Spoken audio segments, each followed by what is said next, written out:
Thank you everyone for joining us. On behalf of the board, I'd like to welcome everyone to the Velo Club La Grange Stop Asian American Pacific Islander Hate.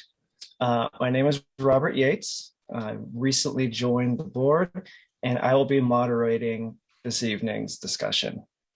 We have 8 great panelists this evening, and after a short introduction by me, I'm going to get out of the way and let them share their stories with you.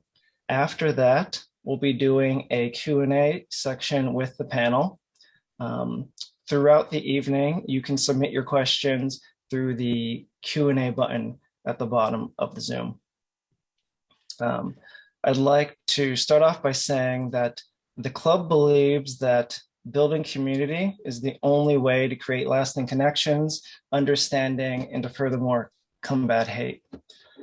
The sad reality is that progress and change, more often than not, is slow. But as frustrating as that is, the club's goal tonight was to have a meaningful discussion with these 8 great panelists, with the hopes that that leads to further actions for the club and everyone attending tonight's town hall.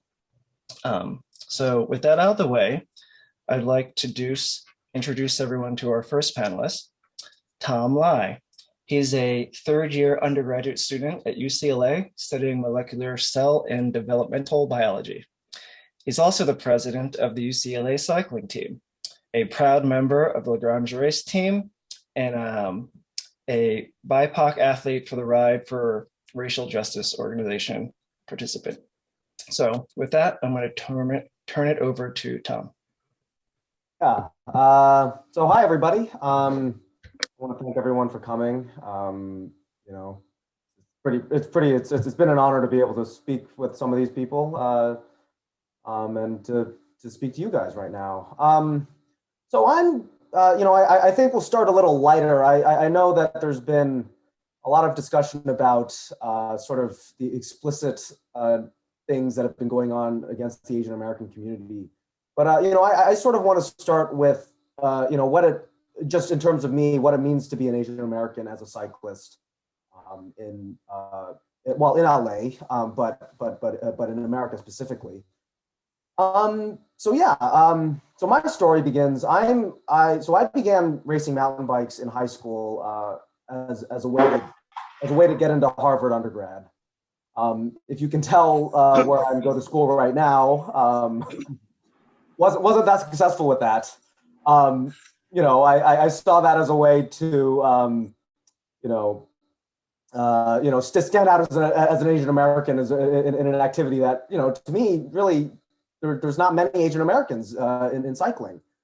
And so as I've progressed further in the sport, I've sort of, as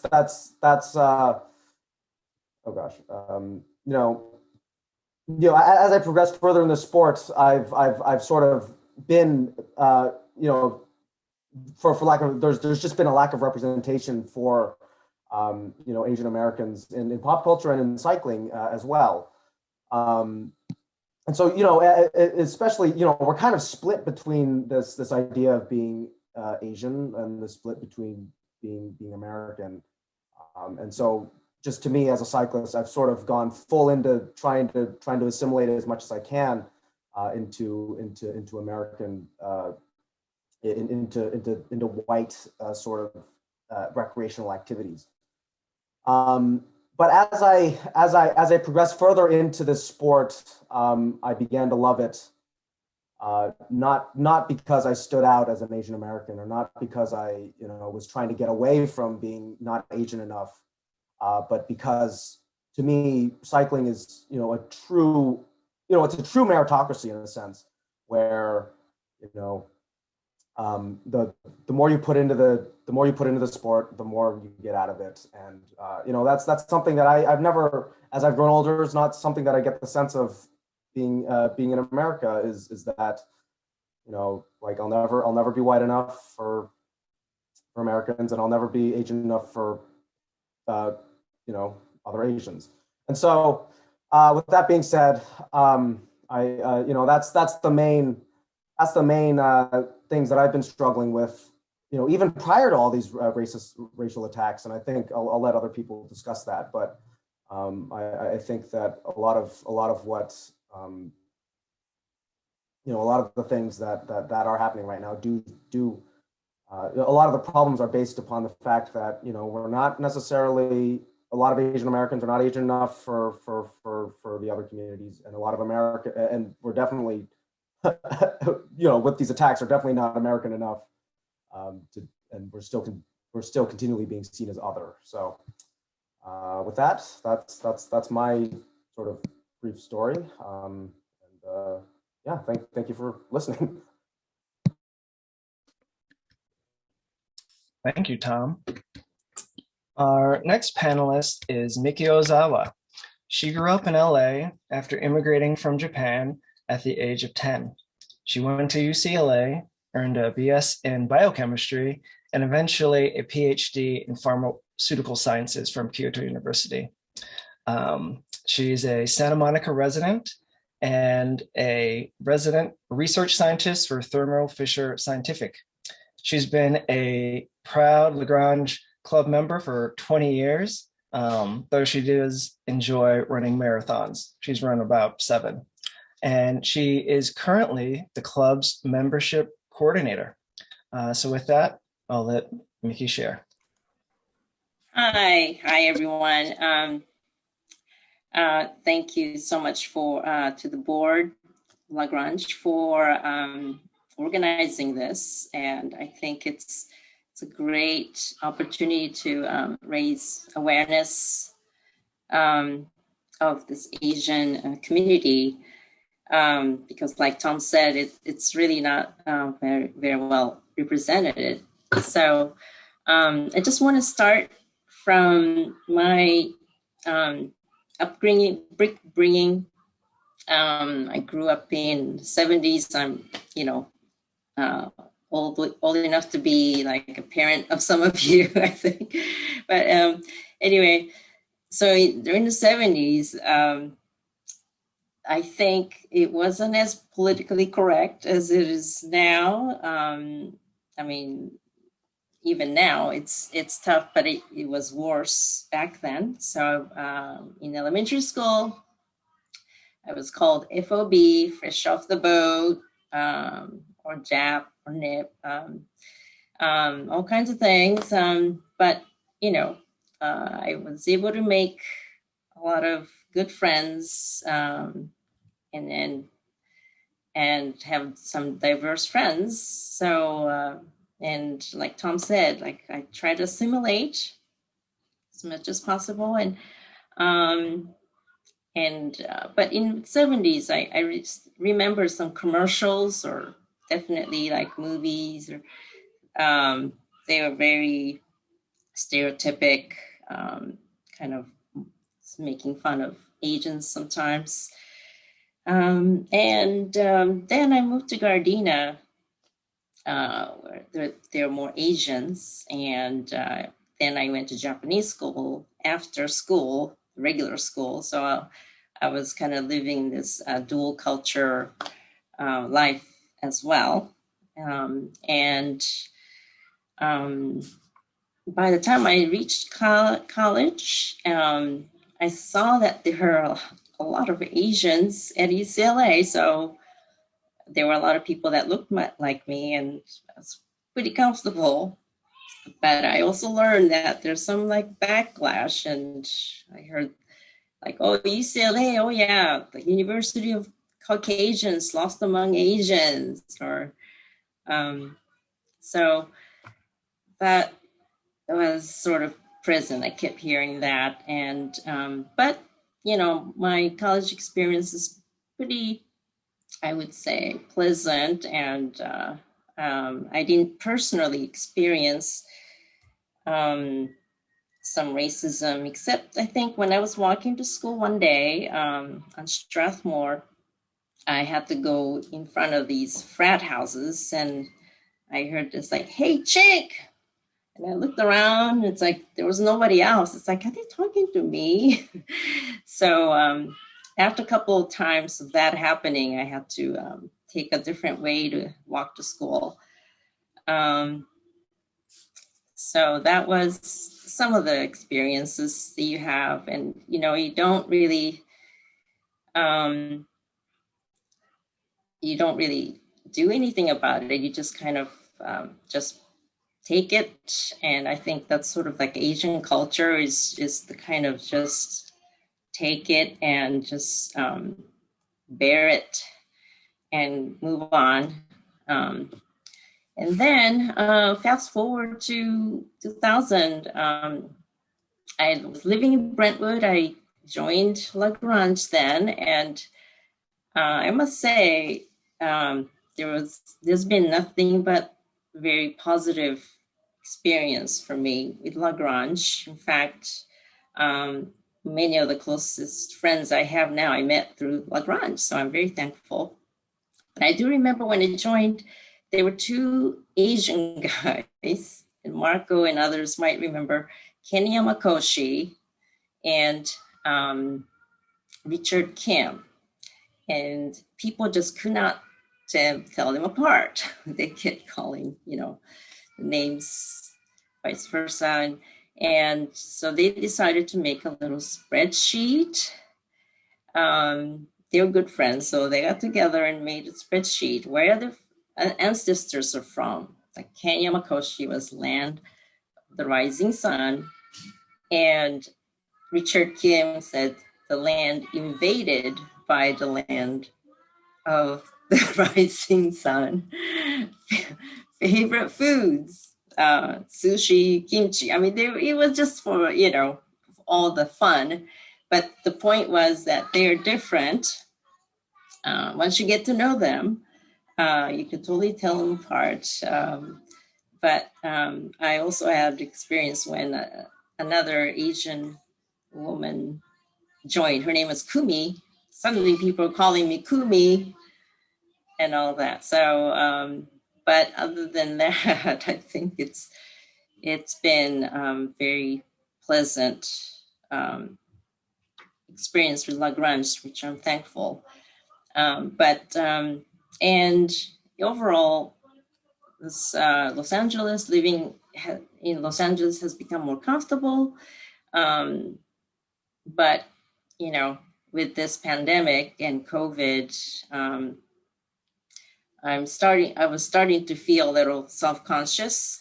I was kind of looking around when I'm running by myself, or just I've been kind of heckled, but I wasn't sure if it's racially motivated or just a really mean person. But if I were like a white male, I probably wouldn't have to wonder if it was racially motivated. So.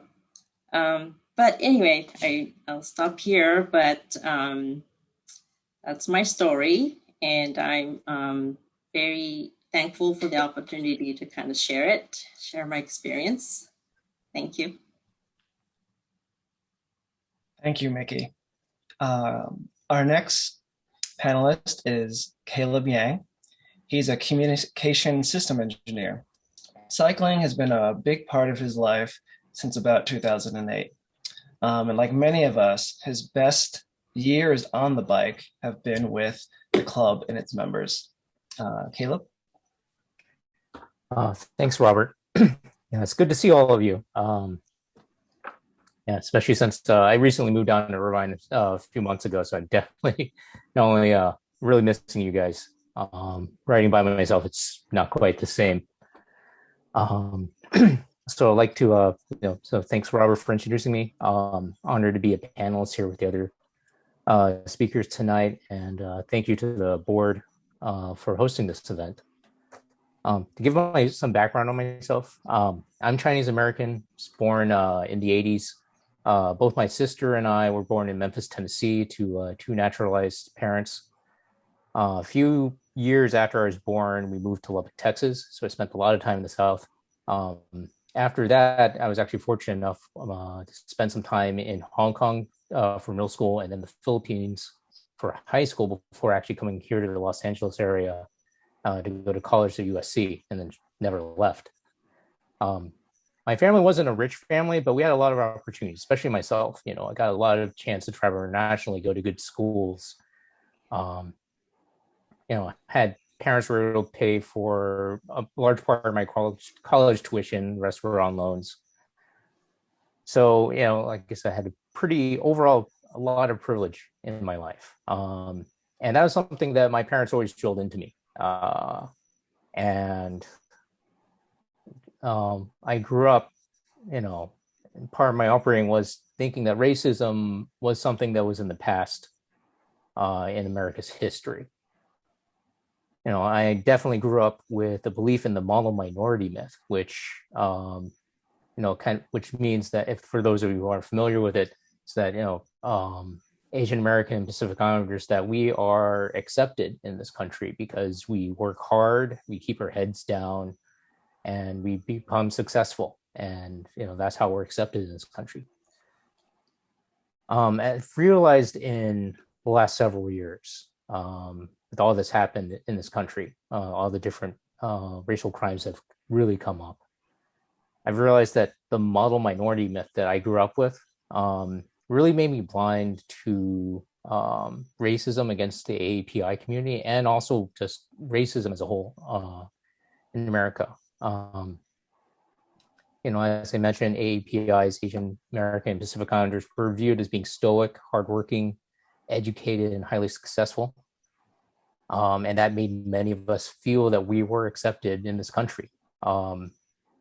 That also meant that we started thinking that we were better than other minorities. So that made us, like I said, blind to what was happening around us, to other communities, and to large part even to problems within our own community. As an example, the Census Bureau reports that AAPI households have one of the highest median incomes of any ethnic group here in America, but that focus on the median really ignores the wide gap between the lowest and highest incomes within that ethnic group. But because we often just splash up the headline about the median income, we just focus on that and say, oh, well, AAPI communities don't really suffer from income inequality, which is really far from the truth. And the other reason I bring up the model minority myth is I want to bring up how racism takes on a lot of different forms.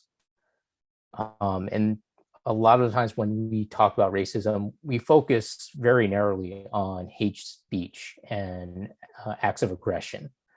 As I mentioned, the model minority myth, it's seen as almost a compliment to us, to Asian Americans. And it comes along with other comments like, hey, Asians are really good at math and science, they're really good at STEM fields, but those kind of compliments can turn really ugly. I remember when I was applying to universities, even afterwards, a lot of times I would hear things like, hey, Asians are taking up all the admission spots in all the top universities, things like that, or oh, they're all in the tech sector jobs. So it's really easy for those kind of single compliments that you kind of apply to the Asian American community. It just kind of can twist into something ugly really fast. And the model minority also implies that there's such thing as a good and a bad minority group, and that leads to all sorts of other issues. In the end of the day, all these kind of generalization, all these stereotypes, it's a form of reducing the complexities of people down to just a very simple stereotype. And that's the beginning of dehumanizing that group. It seems harmless at first, but as we've seen, especially this past year with all the violence against Asian American and Pacific Islanders, that process of dehumanization can lead to somewhere really ugly.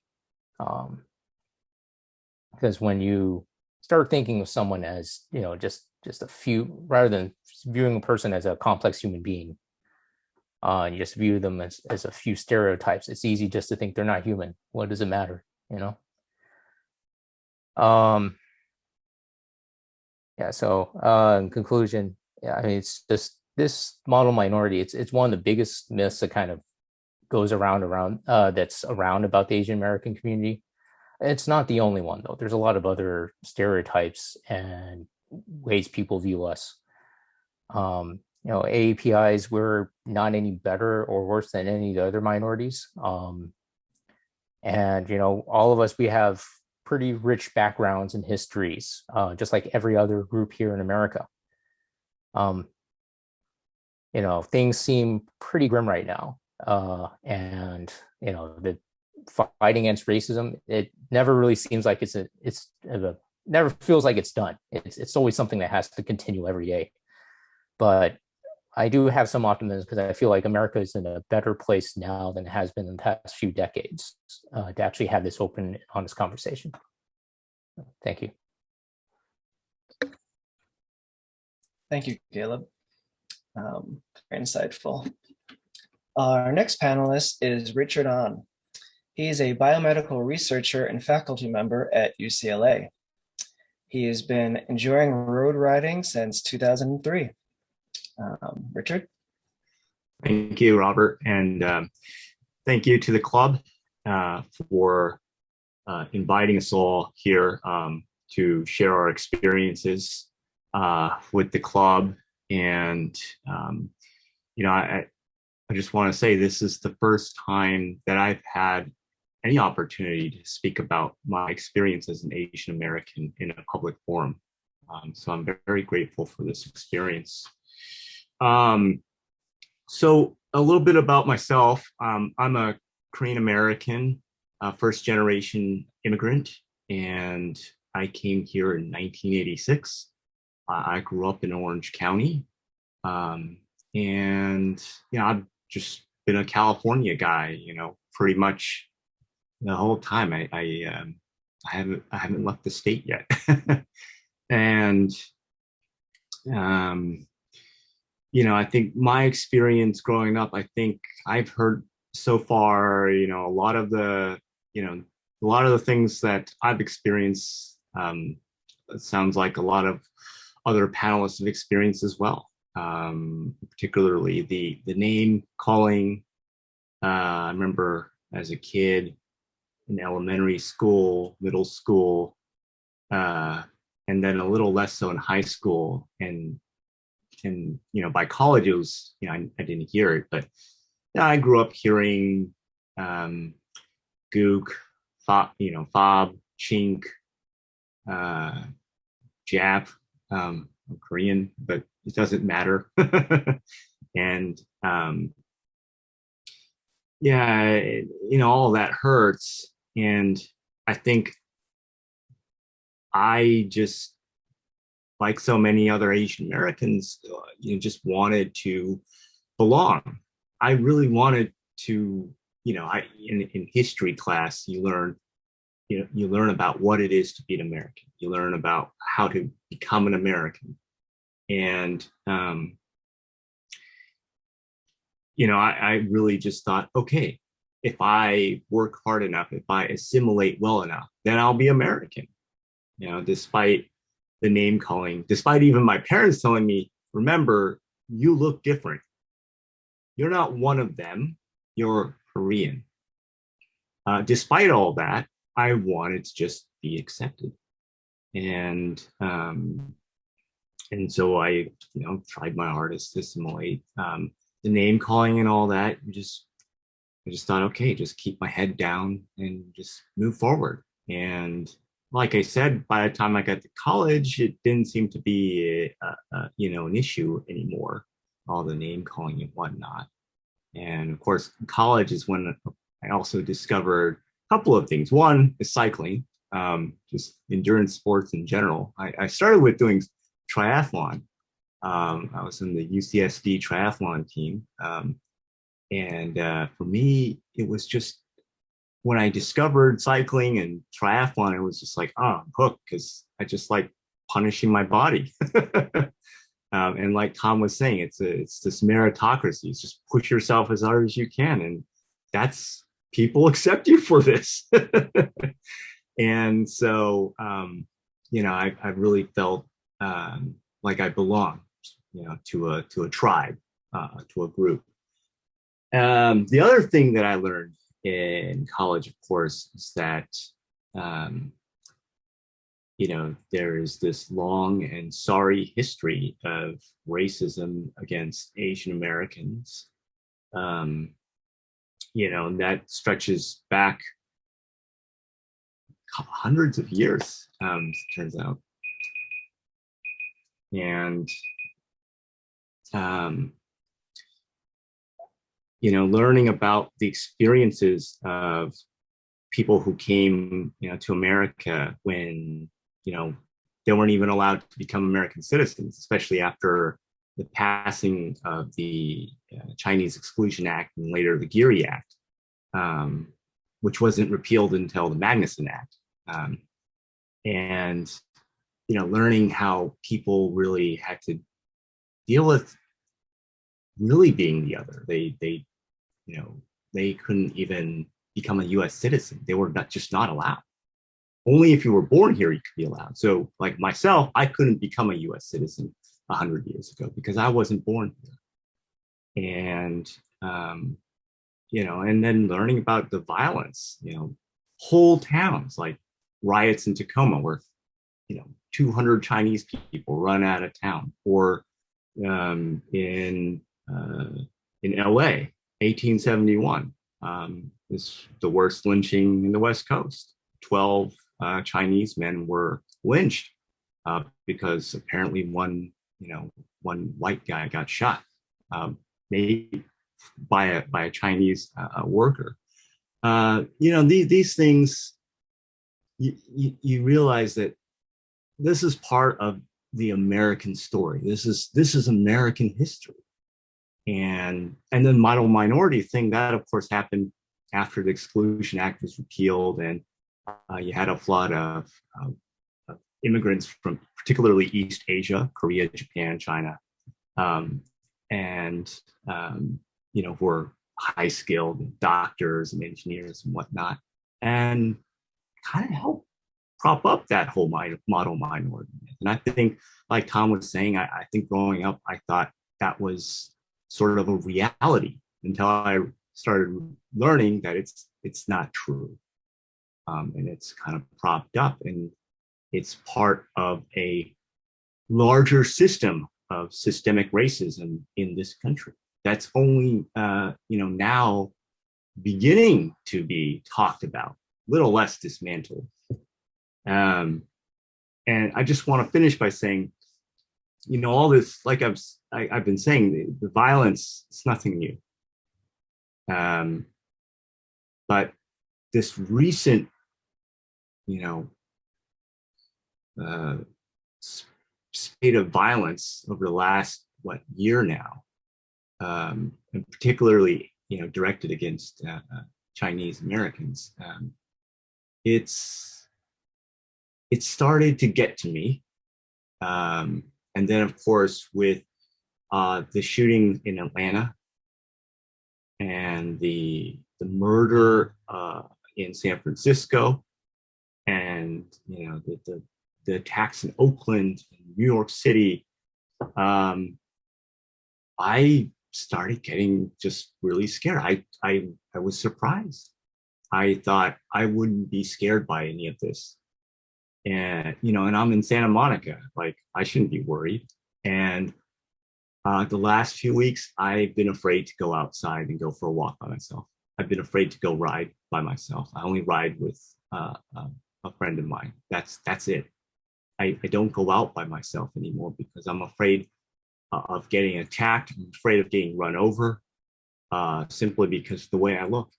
And, you know, I keep telling myself, this is irrational. This is an irrational fear. But, you know, I just want to share with you all that this is where I'm at.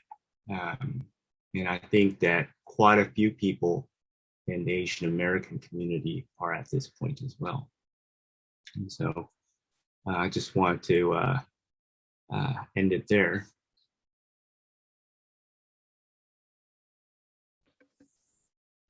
Thank you, Richard, for sharing.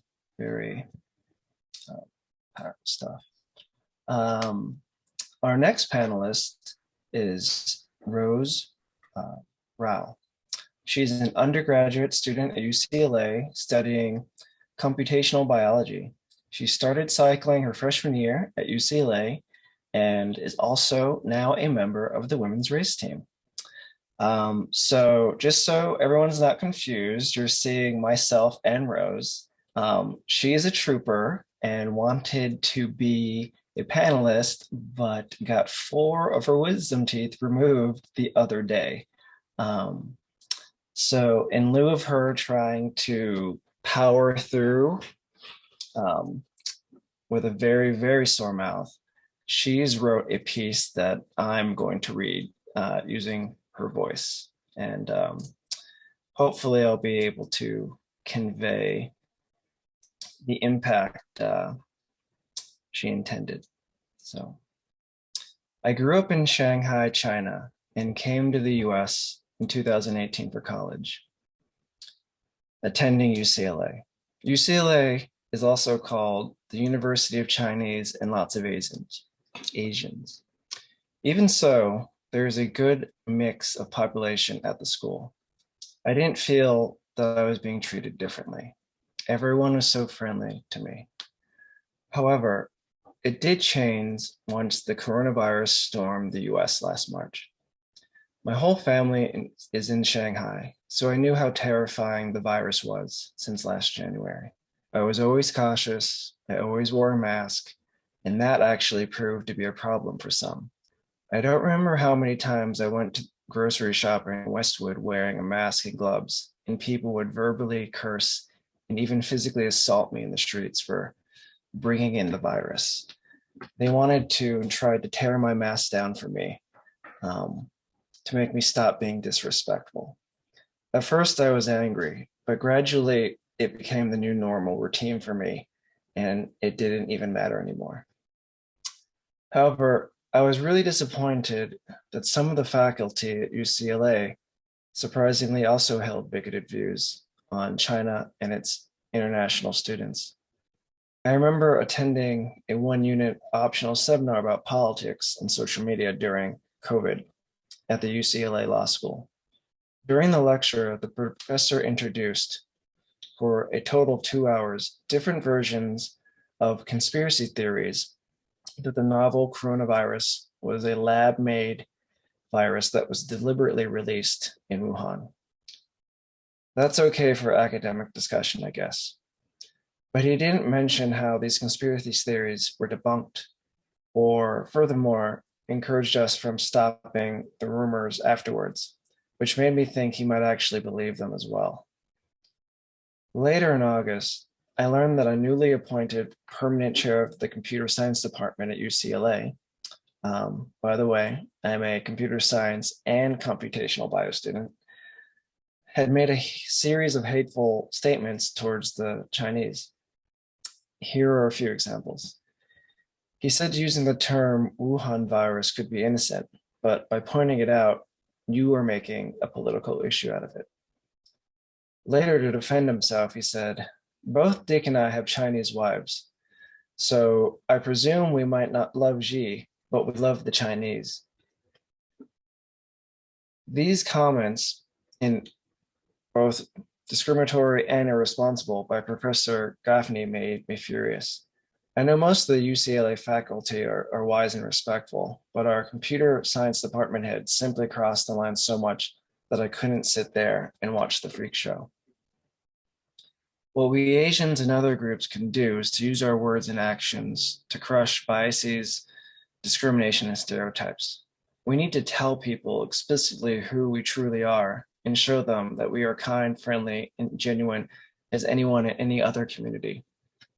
I don't blame people for having these biased views towards others, but if our words and actions still cannot change their mind, that is their problem, not ours. I really hope that more Asians could and will speak up and join us in this Stop Asian Hate campaign. Thank you, Rose. I hope that I conveyed what you were trying to express.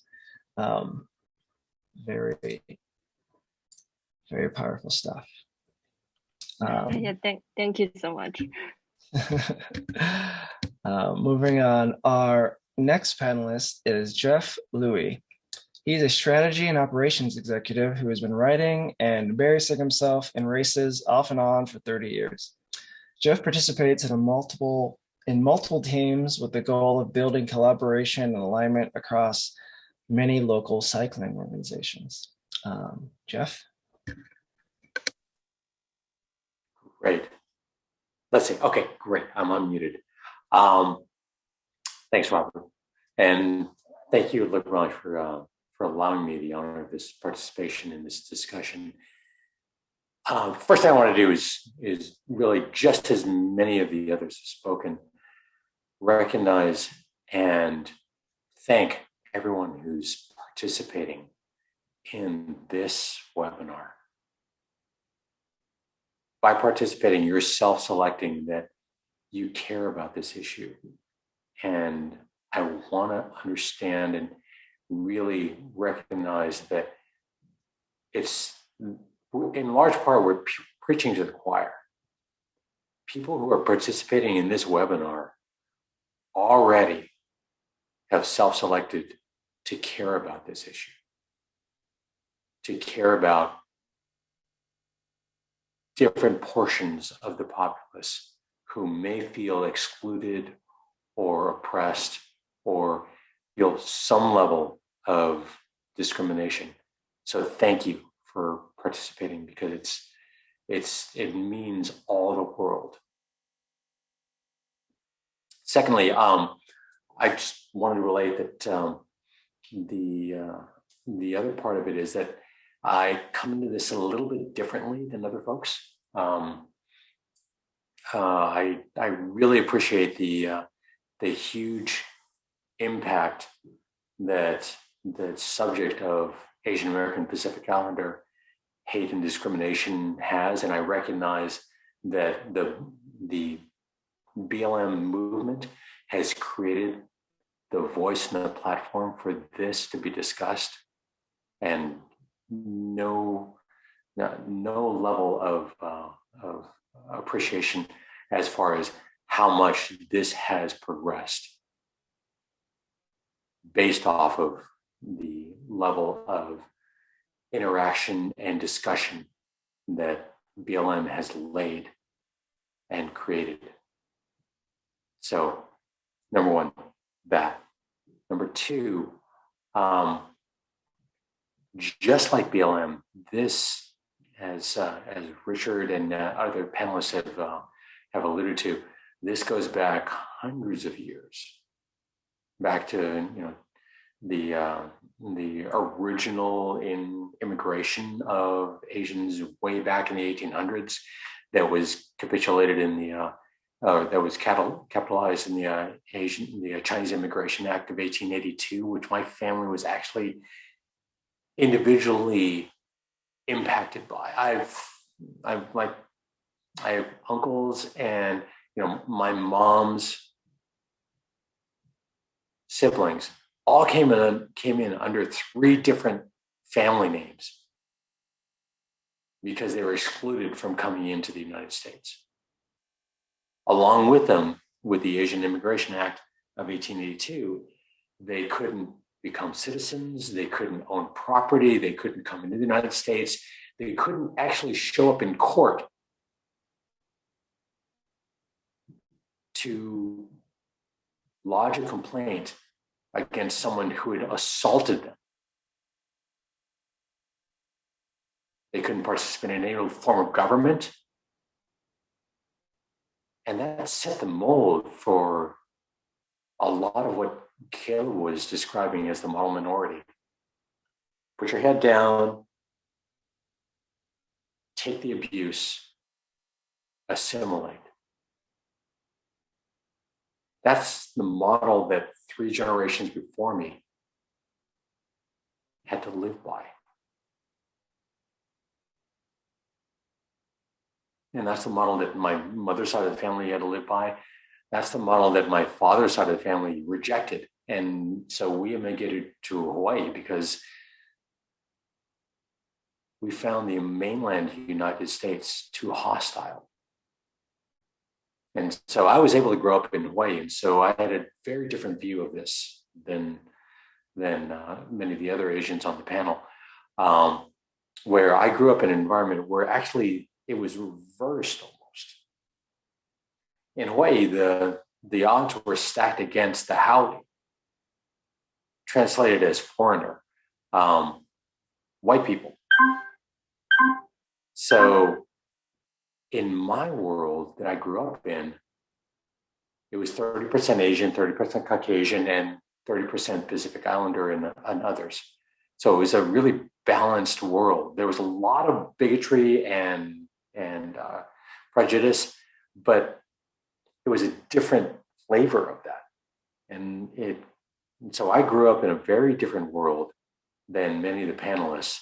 And then when I came to the mainland United States, it was a stark contrast of what I experienced in New York, in Chicago, in Detroit, in Los Angeles, in San Francisco, and many of the other places that I've lived since I grew up.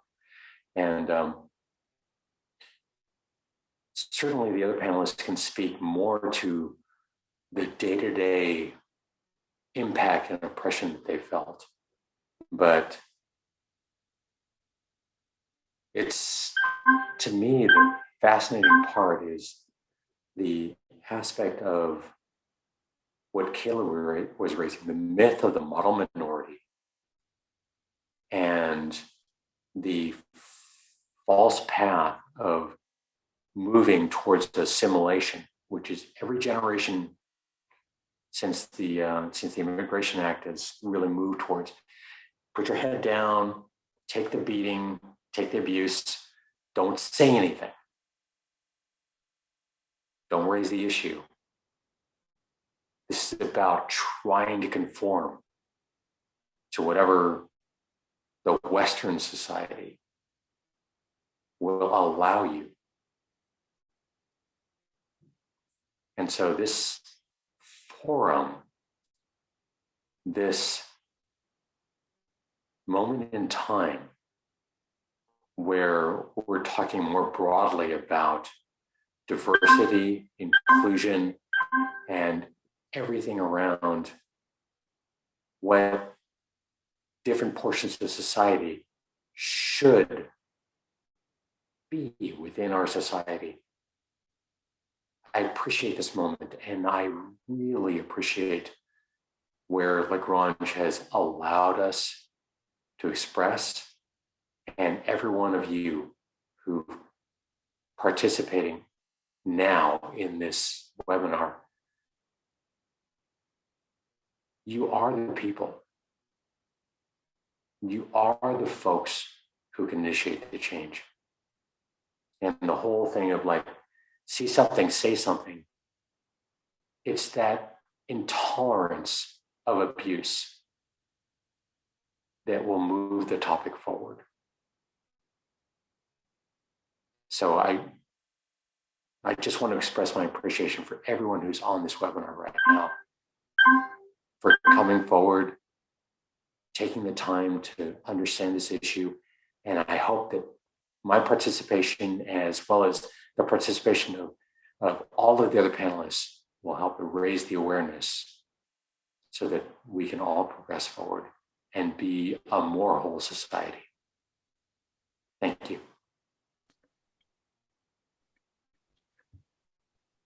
Thank you, Jeff. Our next panelist is Thomas Burns. As the panel's most senior member at 74 years young, Thomas has seen the tides of hate and intolerance ebb and flow, and offers a unique perspective on the issues the panelists have been discussing today. Thomas? Thank you, Robert. And I'll repeat what all the other panelists have said. Thank you very much to the board and all the people that are watching, that are in attendance here. It's very, I'm very grateful that so many people cared enough to take time out of their evening to listen to this. I was born in 1947. My mother was a Japanese American. She was born in the United States, and my father was Scotch Irish and born in Brooklyn. They met right around near the end of World War II, because my mother had been in the internment camps with my grandparents, and she was allowed to leave because she was born in America and she had graduated from the University of California Berkeley in 1938. And she was deemed to be a very progressive, a radical. She was against the Japanese invading China, and it was documented. She was protesting as a student, and she was allowed to leave. And she met my father at a young socialist camp in upstate New York. He had been asked to leave the University of Michigan because he was a labor organizer. So I grew up, I was born right after the war. It was very unusual to see mixed race children. The thing that I found very unusual as a kid, I had two younger brothers, is nobody looked like us. We weren't full Asian and we weren't Caucasian. And there was a lot of animosity and anger still at Japan because of World War II. I grew up in the San Francisco Bay Area, and I recall my mother with her three children in tow could go to a place and nobody would wait on her in a store or something. They'd address everybody else, or they were very rude to her. And because of my parents' background, my brothers and I were raised with the idea of the injustice of it, and it angered us, as lots of people have described, and as Caleb described, we were told to be the model minority. My mom had gone to public high school, but then she went to Japanese school afterwards. And near the end of my grandmother's life, she moved in with us. My mother could speak Japanese to my grandmother. My grandmother spoke very little English, and my brothers and I were discouraged from learning Japanese. It was the notion was fit in, assimilate. Come on, you put your head down, and you know, as everybody's described, you take the abuse and you just keep trying to move forward. Maybe because my mom had been more outspoken as a college student before she had any kids. My brothers and I didn't get along with that real well. And I had my brothers were both younger than me.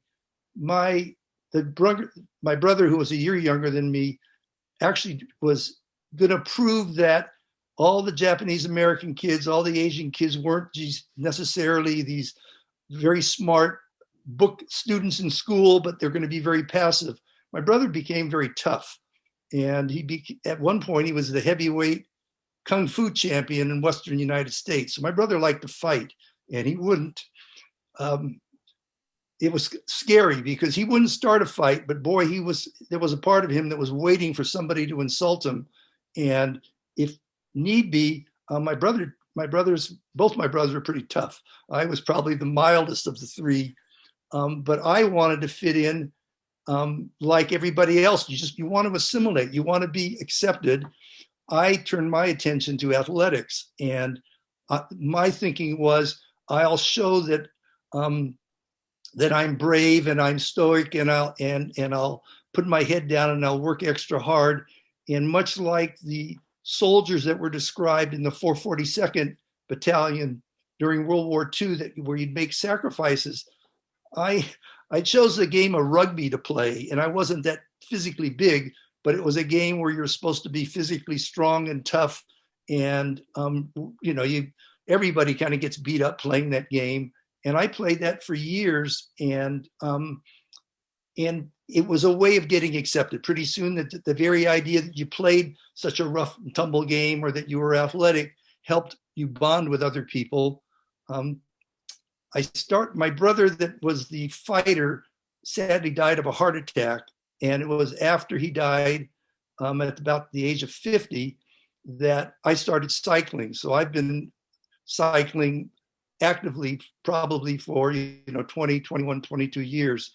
I rode a bike in college a lot, but I wasn't riding, and I was introduced to La Grange, and I felt I'm old now. I felt accepted, and I'm used to. I know I'm different on one hand, but I'm of the belief that everybody's all the same, and everybody has their own issues and their own fears. And so, and I guess, and because I'm, say, half Japanese, half Asian, I may not get the discrimination and feel the discrimination that others have felt.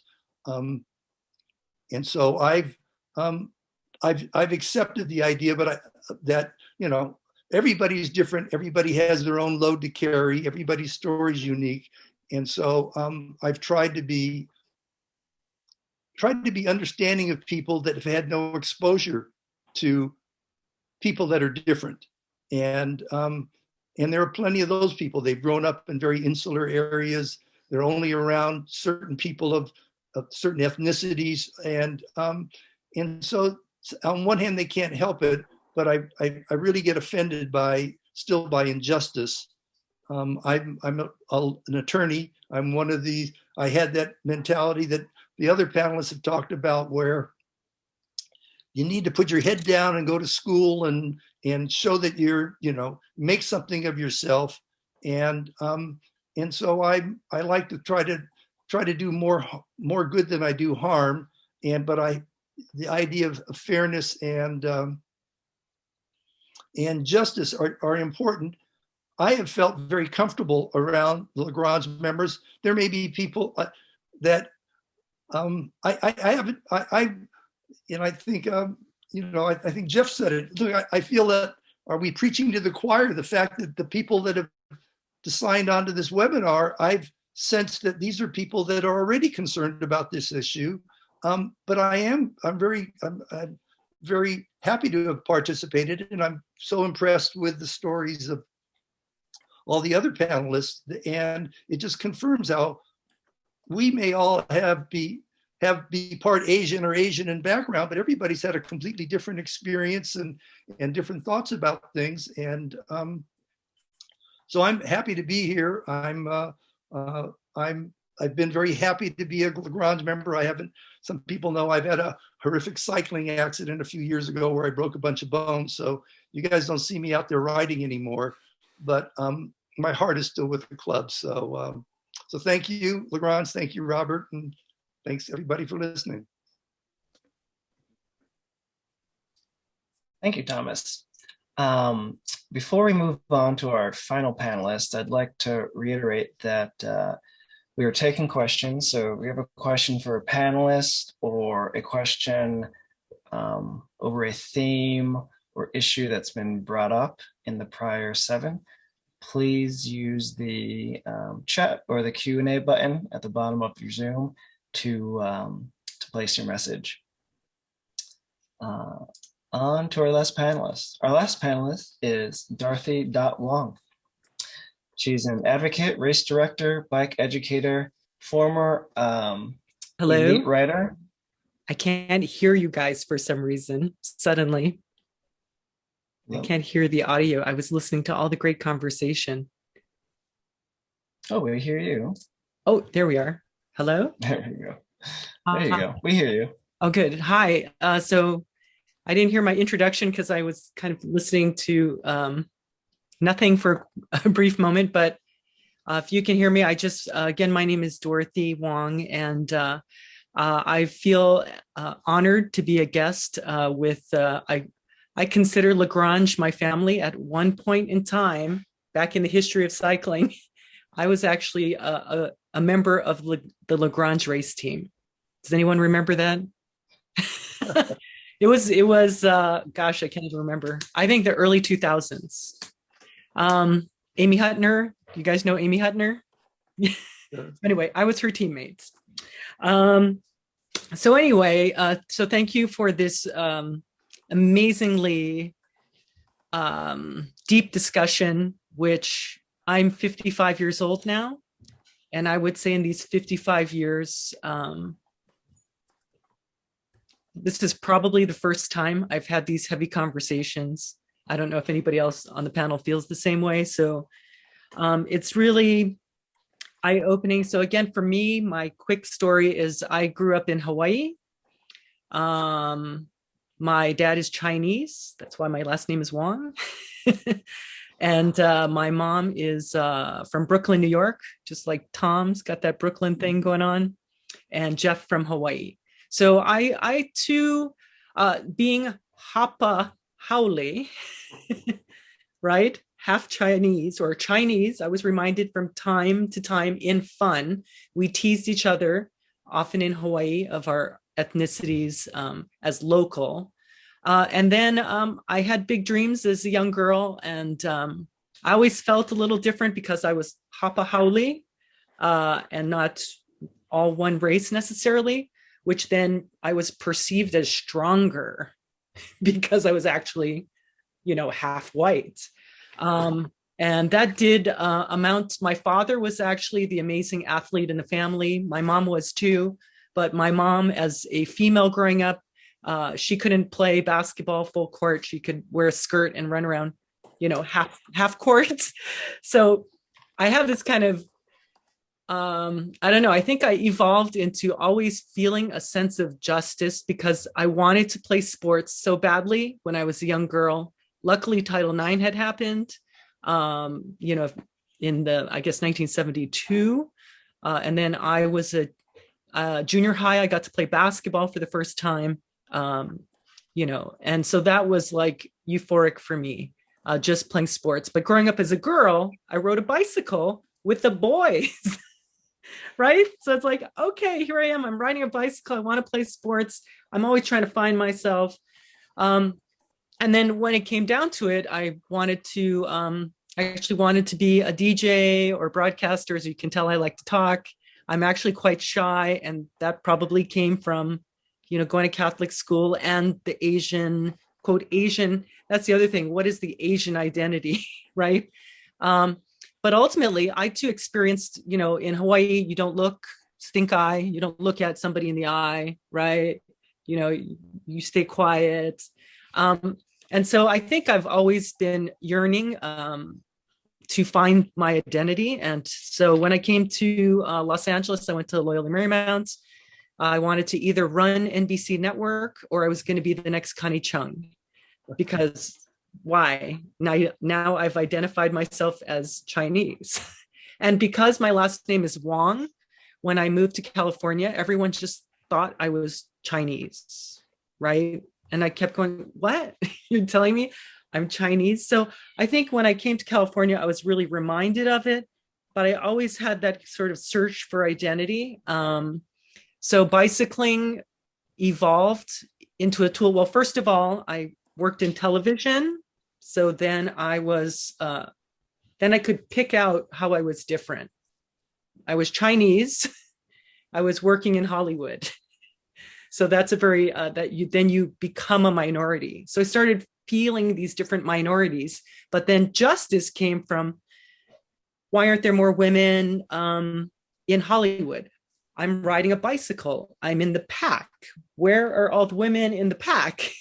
But for whatever reason, I had that mentality of feeling stronger because, perhaps I was, taller and whatever. So I know I'm kind of bouncing around a bit, but evolutionary, obviously, if you don't know, I put on bicycling events. So I would go to USA Cycling and sit in a room with all of the event directors. And I was the only Asian and I was the only woman in the room. So I don't know. I think I've always, then I had to be quiet. Also, I'm somewhat of a rebel somewhere in there.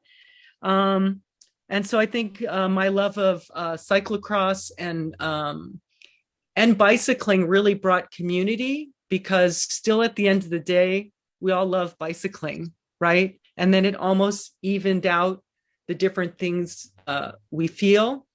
But in my soul, I always had a sense of injustice for whatever reason. So I worked really hard to get more women bicycling. And so even the La Grange, was it called the Grand Prix that was on San Vicente? We did the Women's Cycling Challenge. We had a women's booth. So La Grange has always been, very helpful in that. Even race announcing, I started race announcing at the Sea Otter Classic because they needed to include a woman. And I happen to be twofold because somewhere in there, I'm Chinese. So then people can check off the box. Hey, we got a woman and a Chinese person. And even in Hollywood, they said, Dorothy, you can be so much because you're Chinese and a woman. But yet I still always felt, I don't know if it's an inferiority or a sense of lack of confidence, and, so that's, so I think now, somewhere along the line in my leadership roles, I no longer really work in Hollywood officially, although I'm still in the Directors Guild. And I am now a leader in my community. So, and an advocate in bicycling. That came first, an advocate in bicycling, and then an advocate in my community. And I really started finding that I was being aligned in groups to represent the underrepresented. And so I started doing a lot of bicycling safety education with people for mobility justice. So if we really think about justice, I was going, mobility justice, yes, people are getting killed. Who is getting killed most, right? And it's the vulnerable communities. So I really, as I started evolving into this world of community leadership, I started really realizing, looking out for those who, maybe it's because I feel like I've had to try and understand why I couldn't help myself or why I was different. But it really became a place where I started becoming a leader for people who needed leadership. So, so with that day forward, I do a lot of work with the Los Angeles County Bicycle Coalition. I'm actually working with the Pasadena Senior Games, the Wounded Warriors. I'm working with the Marines in a week or so doing their bicycling qualifiers. So I don't know, I feel like I found my place being different because I was a person of color. My last name happened to be Wong, but in my heart and soul, I really wanted to feel, have people feel represented. I wanted women to be represented in competitive cycling, right? So something in my soul drove me to do that. Now I'm looking out. Today, I watched a man in a wheelchair as I'm fighting to have protected space, even in my own community. I live in Altadena. That's Brown Mountain Dam. And if you mountain bike, it's a great mountain biking place. And I watched him in his wheelchair just kind of zipping up on the side of the road because we don't have anywhere safe for him to be, So I'm in just kind of a crazy place now where I am fighting for those who can't fight for themselves, because somewhere along the line, that's been my identity. And again, I learned that my dad came to Hawaii after, later in life, and his family worked as immigrants in Hawaii in the rice fields. So my family are the rice field immigrants, the Chinese to work the rice fields to feed the immigrants who are doing the work.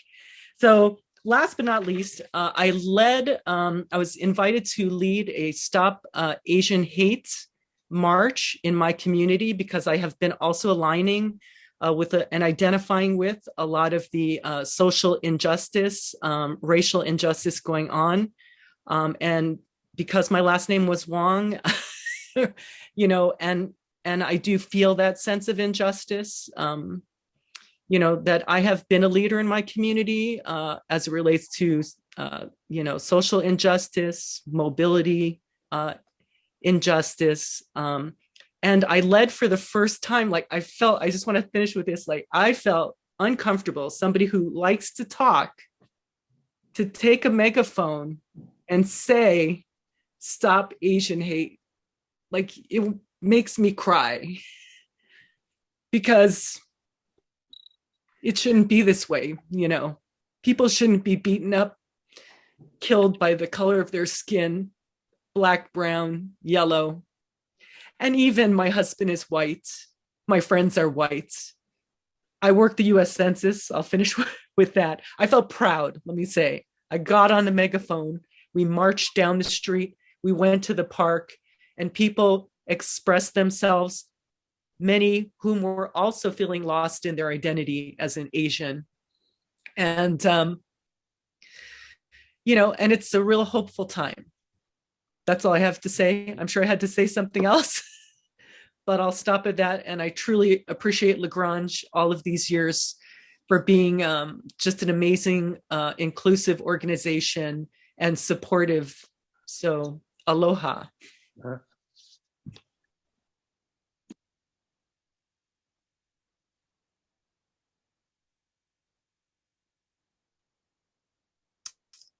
Thank you, Dorothy.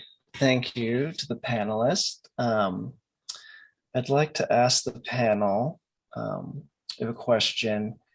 How do you think alliances among us can further help the next generation fight these types of injustices?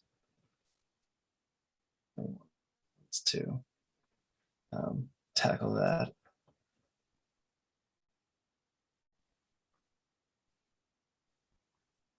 I'd be happy to jump in. Yeah, please. Sure. I mean, it's where a lot of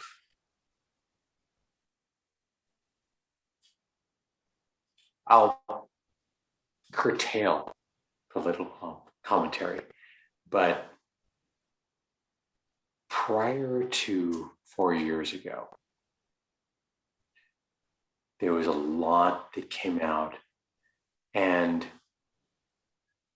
the see something, say something, the intolerance of the general populace to feelings of bias, hate, prejudice, bigotry, that went a long way. Really did. So, I mean, we can all ascribe to like different political preferences and things like that, but just a human to human, if you see somebody getting some degree of bias, oppression, prejudice, making that and stating that's not right. That's not who we want to be as a people. That's a lot. It's not writing to your congressman or anything like that, but just the reacting to it and supporting that this is not right is huge. I just want to lay that out there because there's plenty of like really subtle things that all of us see and feel on an ongoing basis. Black, white, brown, yellow, whatever it is. We know it when we feel it. Say something. Please say something. So,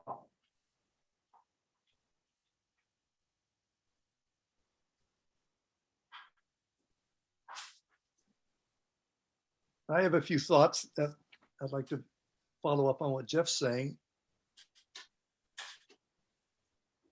Robert? Please go ahead, Thomas. Great. I agree completely with what Jeff said. I think I feel that it starts with a person's belief, and if we can get everybody to feel that they literally are part of the family of man or family of man and woman, but we're all the same regardless of the color of our skin, ethnicity, whether you're gay, straight.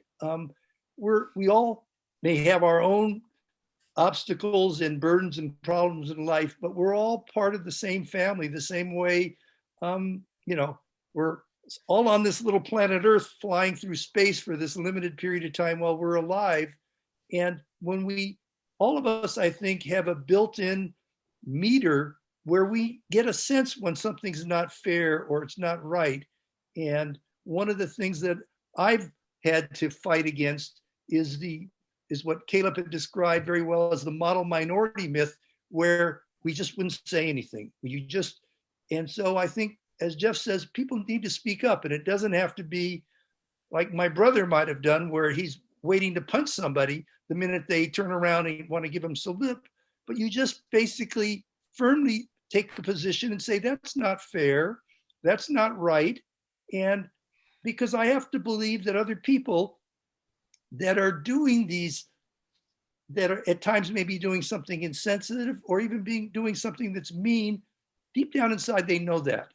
And if they're called on it, but they don't feel necessarily threatened, but it's somebody saying, I observe what you're doing and it's not right, I think things will change. I mean, I've lived a long time, and I can look and say the world is much different now than it was when I grew up in the 50s.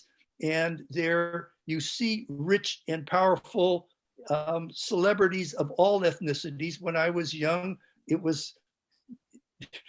baseball was just getting integrated with African Americans. I mean, all of television and all of entertainment was always Caucasian, unless there was a token minority because they played Winchester to Jack Benny or Amos and Andy, or a caricature of a Chinese person in a martial arts movie or something. So the world has changed. It's sad that it's taken so long. And again, without getting too political, it's sad to see how things regressed in the last few years. I have to be hopeful that things are changing, and that I have to trust in people's inherent goodness, that at some level they realize they're like everybody else. And some people just gently need to be called on their comments. But I think if you see something, say something, and don't be afraid to speak up. And I think as everybody starts to feel that they're all part of one family, like our cycling club, at some point, here's a family and a sense of responsibility for each other. And it'd be nice if people felt that way about the world they live in. So that's my 2 cents. Thank you, Thomas. On as well.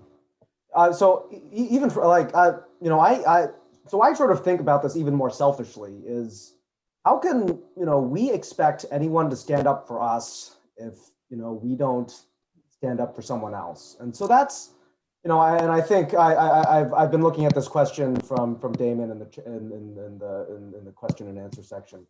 That's, I've kind of been thinking, is like I've been so disappointed in terms of in the Asian American response to the Black Lives Matter movement, all these other sorts of things that unfortunately there are other groups that see us because of our the way we've been portrayed as the model minority, because of the way that we do frequent the upper echelons of society. We are in this position of power, and even if so we've been made it's been made that way in terms of the model minority, so that we look down upon these other communities. But how can we expect any of them to show up for us if we don't show up for them? And so that's to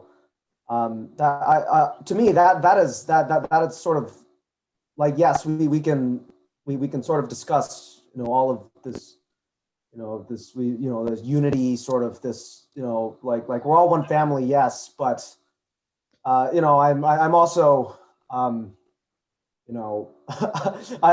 probably am a little more naive and a little more cynical, frankly, is like the fact of the matter is that humans, we do see difference, and it's hard if that is the only motivating factor, is to try and not see difference. But that's sort of just my my sort of thoughts on coming out for other people and for supporting others. If we expect to have that same support in return, especially when we're in this vulnerable situation right now. I'm going to latch on here to what Tom just said. in response to Damon's question. So yeah, I was thinking a lot about, yeah, exactly what Tom said, that yes, we as Asian American Pacific Islanders, we need to show up for everyone else too. And that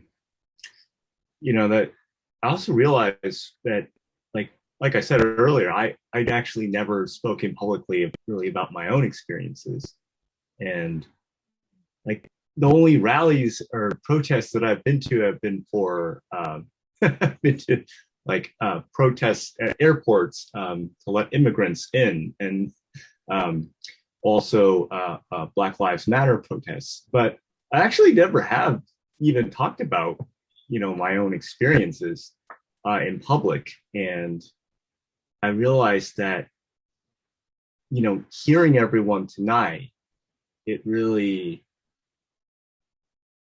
for me, it feels like it gives me more hope. Actually, I feel less cynical, and I think as we start to, as a group, as a community of people who are in many ways alike, Asian Americans, we could really, and we share these pains, this the sort of hurts we've had in our lives, we could develop more empathy. We could develop more sympathy for other groups, right? And ultimately, yes, we do need to come together.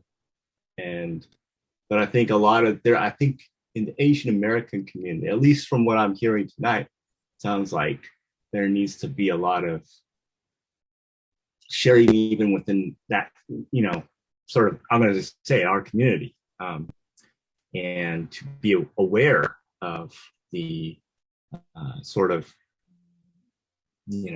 pains, I guess, and the racism that we've experienced, and then acknowledge how that's part of a much larger system of racism in this country as it exists today. And like Jeff was saying, it's not who we want to be. Unfortunately, as a country, as a whole, it is who we are. It's not who we want to be, but it is who we are. So I think that as we learn from each other, and hopefully we will, in a sense, grow bigger hearts and really reach out to, whether it be the African American community, or to the Latinx community, or to any community in this country who's, experienced racism in this country. I think that's, moving forward, that will, really help us, be able to help, mentor and teach, the next generation, right? Hopefully, not make the mistake of believing that there's some model minority, whatever.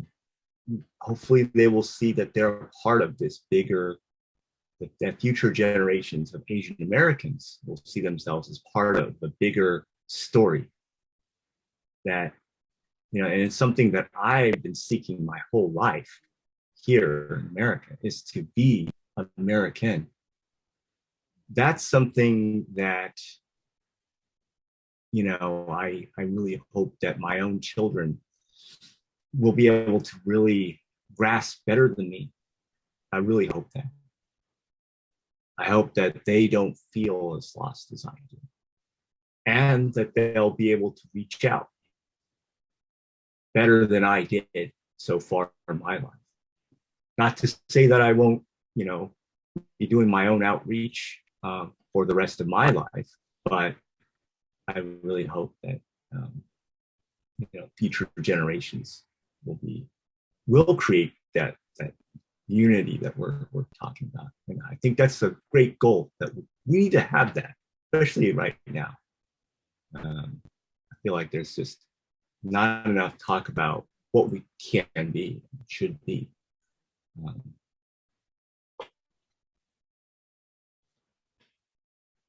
Thank you, Richard. Do any other panelists have sort of a ending statement they'd like to make? Robert, I'd like to add something too. Okay, please go ahead, Caleb. Yeah. Just to kind of add a little bit more to what everyone else has said. Yeah, a lot of hate tends to come from this idea that one group has to give up something for another group to succeed, and it's a zero-sum game, and that's not really the case. The world's more than big enough for all of us, for everyone to gain. And when we start to realize that, when we start to realize it's not a zero-sum game, that's when we can start supporting other people. That's when we can start reaching out and make those decisions and lift each other up. Because as long as we stay in the mentality that I have to give something up for someone else to succeed, then I'm just never going to give something up. I'm pretty selfish. But that's ultimately, how we form those alliances, how we empathize with other people, is that we see ourselves in them and we want to help them out.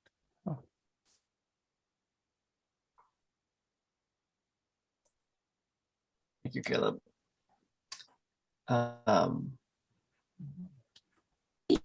Maybe I'll just say a few words real quick. That's okay? Please go ahead, Mickey. Please do. Okay. Yes, I'm also hopeful that we are making progress. I remember in the 80s, there was a mini series called Shogun on TV. And a friend of mine, a classmate, came up to me and asked, if Japanese are riding horses, where are they making Toyotas? And they had like a straight face. And I think education, awareness,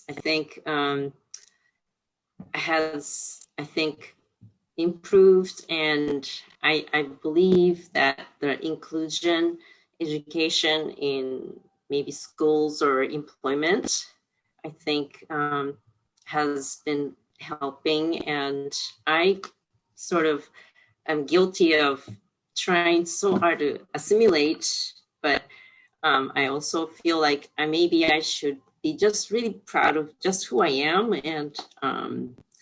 and talk to people about my experiences, not hide it, and